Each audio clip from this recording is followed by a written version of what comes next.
Hi, welcome to my channel. I'm Mimi. Well, I am to my grandkids anyway.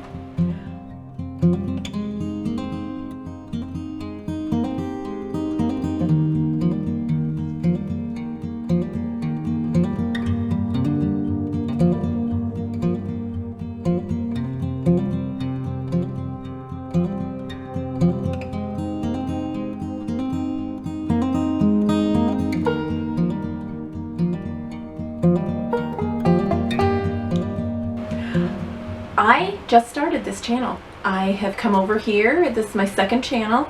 My first channel is Julie, Keeper of My Home, so feel free to go over there and check out some of the videos that I have on that channel. I mainly do cleaning and organizing. This channel is specifically for all the other stuff that I do. I love to bake, I love to cook, and I like to share little tips and things from my kitchen. And I hope that if this is stuff that you enjoy, you subscribe below, and be sure to give me a thumbs up if you like the video, because that really helps me out. So today, let's get started. We're going to make some bread, and I'm going to show you how I make bread.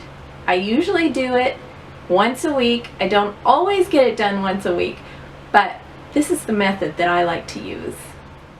Okay, this is my bread machine.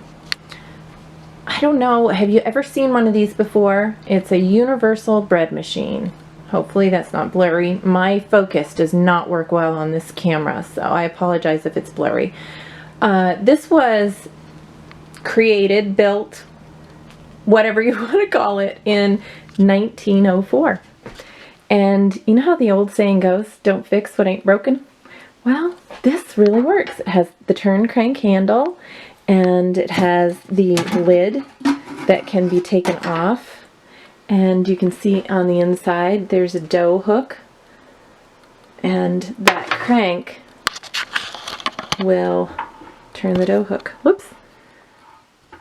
Isn't that neat? The handle just moves the dough hook. Yeah, this works so great for me. And the bonus, I mean, I could always use my KitchenAid. I do have one. But this one holds so much more. I can do bigger batches of bread, and I love that. So let's get started. Okay, so I have my recipe hanging up. This is my recipe. You ever seen one of these? Does it look familiar? It's actually a hanger that you would hold, you would hang a pair of slacks on, and I like to use it. You can see this folds down and this loosens up. You would actually put your pants slacks in there, the legs of them, and hang them, but I like to use it for my recipes, and mostly my bread recipe stays in here. So the first thing that I want to add to my bread recipe is 2 cups of milk. I'm going to pour that in. Then I'm going to add 2 cups of boiling water. This recipe is for brown bread. I'm making brown bread, and I have 3/4 of a cup of melted shortening. You can use any shortening you want. I use Crisco. And 3/4 of a cup of molasses. I love molasses. And I love brown bread. And if you don't have one of these tools, I love this tool. It just kind of pushes everything in there, and I love it. Works great. Okay, I also want to do a couple of eggs. I'm going to scramble those up before I put them in, just to make sure they get incorporated really well.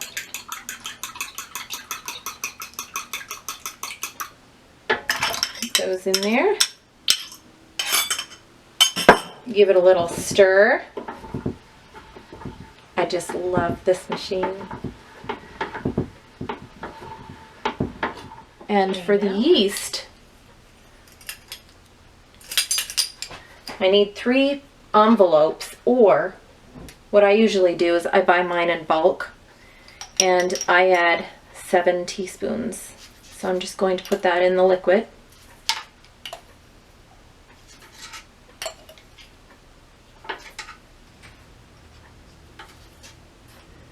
Six and 7.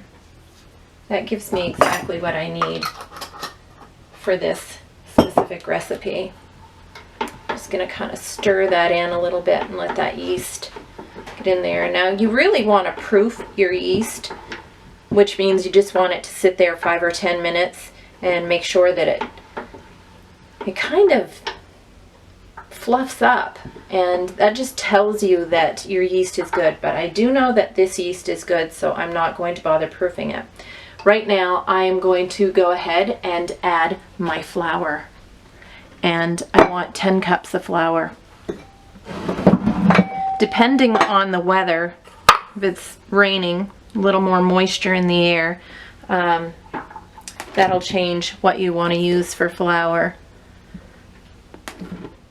I know I'm going to use at least 10 cups, so I don't mind putting it in all at once. And what I'm also going to do is I'm going to add a tablespoon of salt.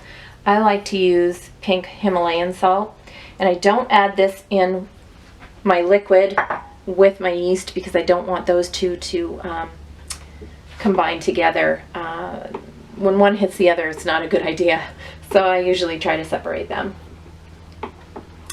So the next thing I'm going to do is kind of stir that around a little bit, and I'm going to add some vital gluten. You don't need to add this, but I do. A good friend gave me this tip, and I do it all the time now. It just gives your bread a little bit more lift. And I'm using regular flour. I'm not using bread flour. So in bread flour you have that gluten, in regular flour you don't have that extra gluten, so I like to add it to this. Now I am just going to crank this.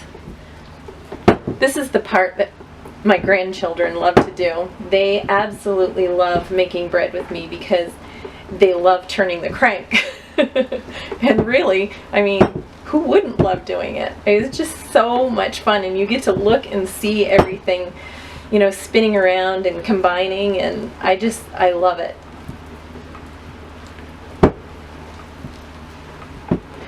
The top of this canister has, you know, the instructions on how to operate this, and I think it's so neat because it'll tell you, you know, turn it for 3 minutes and then put the cover back on, and it will raise in this pail as well.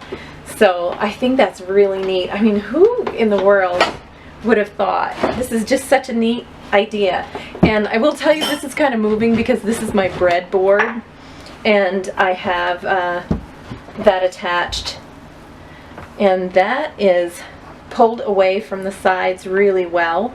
You can see here I'm going to unhook this as I hold this down on here. You can see the piece that goes into the bottom of the pail, and it holds it to my breadboard.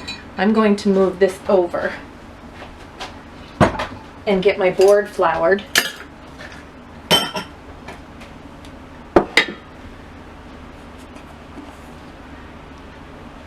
This is a cloth that's pretty well stained from lots of use. That too was a gift from a friend.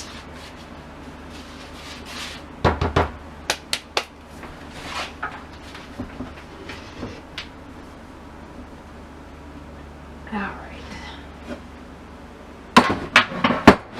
I'm going to get my bread out of here. Look how well that comes right out. It just slides right out of there.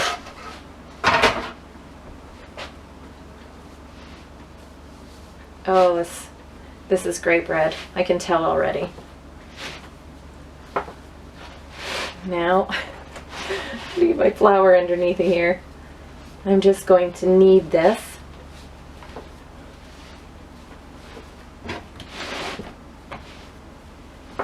A few times. That just activates the gluten. It helps everything work. And if you have any frustrations, this kind of helps with those too. This is the part in bread making that I always enjoy. My mother-in-law was actually the one who taught me how to make bread.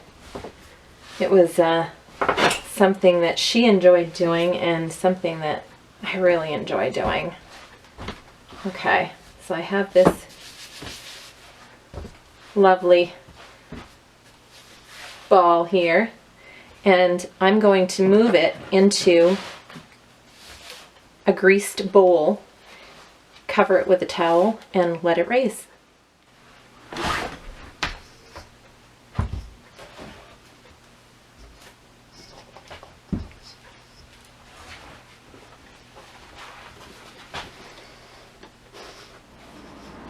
So I have my bread here raising. Usually I have the wood cook stove going, and this is the perfect spot for it. It stays not overly warm, but just nice and warm because I don't keep the cook stove going too hot. Another idea, you could always put it in the oven. Put your bowl right in your oven. Just turn your light on in your oven and leave the bowl in there, and it'll raise nicely. That'll be just the right temperature for it. Or what I like to do is I like to put my bowl on a heating pad. I just set the heating pad on here because this is cast iron, so it retains the heat, and the metal bowl also retains the heat, and I put a cloth over it. This was my mother-in-law's bread cloth. You can take this and put it in warm water and just drape that over, and just that moist heat's really good for it too, but I don't always do that. A dry cloth works fine for me. So I'm going to leave this here, let it raise, and I've got another tip to show you back in the pantry. So you can see here, now I'm left with the mess of all these dishes. So rather than make half a dozen trips back to the sink, which I could put them all in here, but if you don't have a big container like this to put them in, what I like to do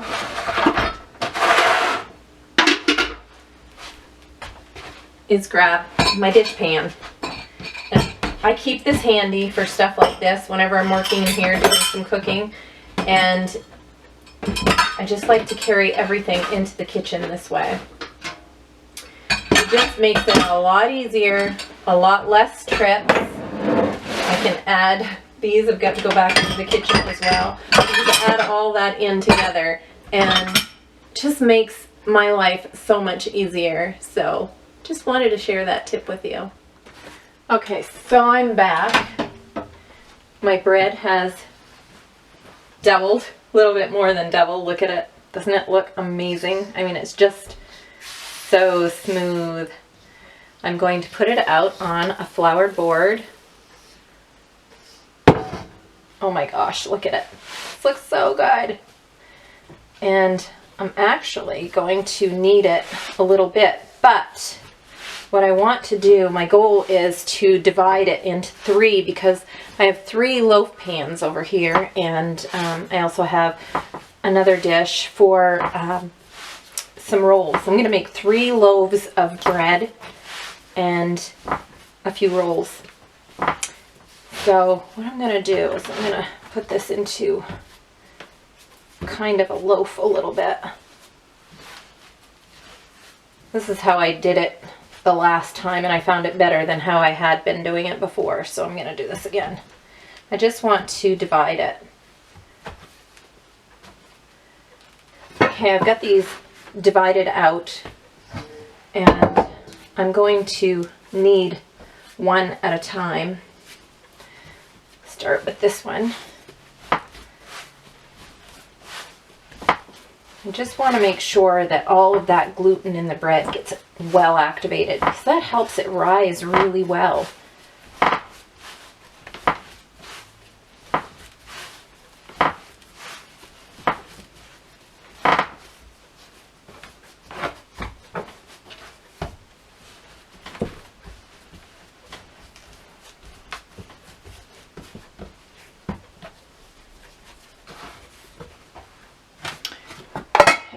1 loaf.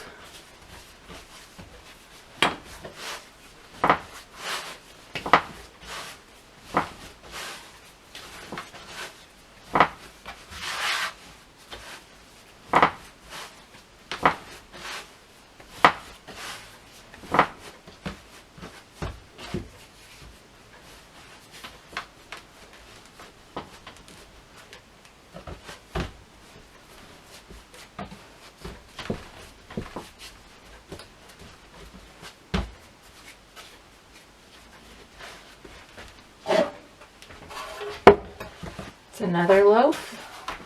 These loaves don't have to be perfect.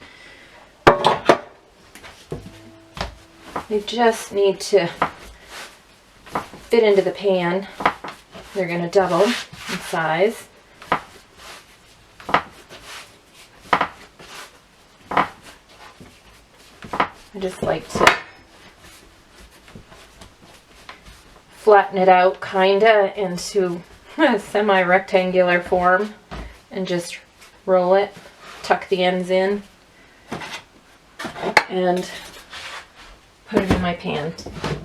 Okay, so these are, this last little bit's going to be my rolls. Not sure how many this is going to make, but this is a little bit smaller piece than what I was making with the bread. But that's okay. I don't need a lot of rolls. I just want to have a few on hand. And this is what I'm putting my rolls in.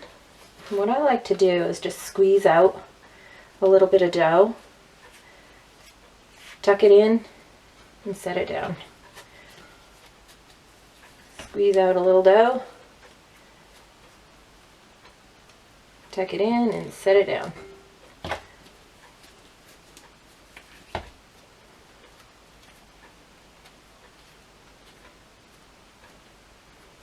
I have a little space between these because they are going to expand.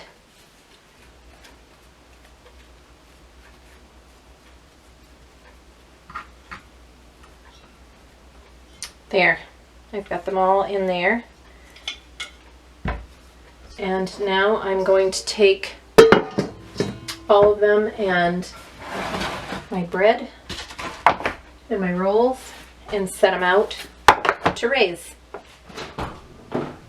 My bread has raised, as well as my rolls, so I'm going to put them into a 375-degree preheated oven, and I'm going to set my timer for about 30 minutes. The rolls may not take as long as the bread, so I'm just going to keep checking on it.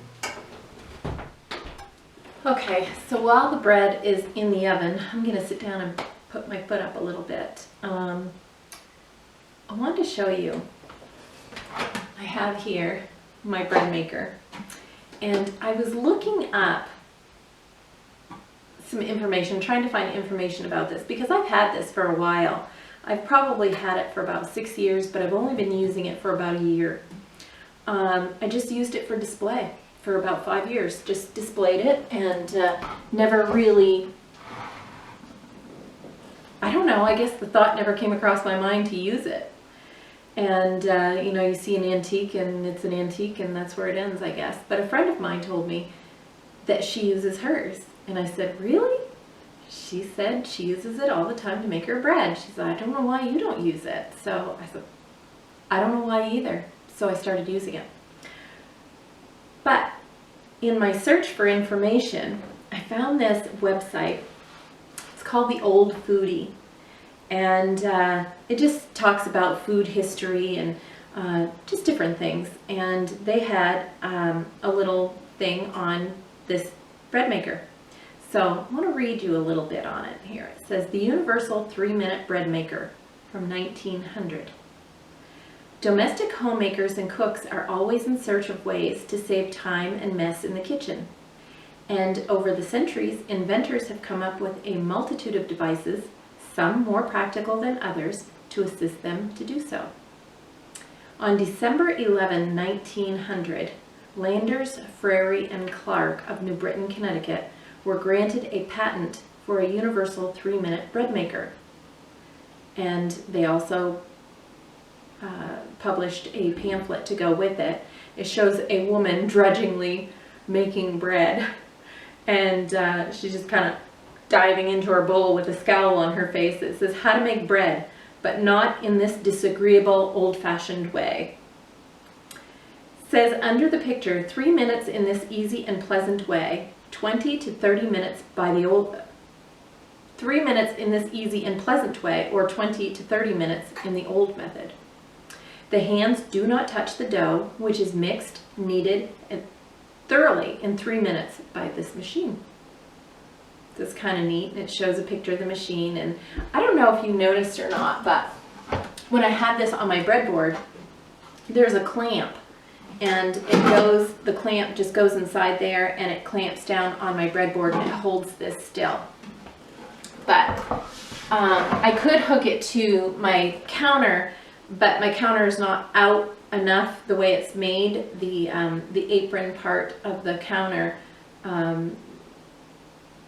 it's kind of in the way when I turn that clamp to attach it. So I always put it on my breadboard and just pull my breadboard out a little bit to access that.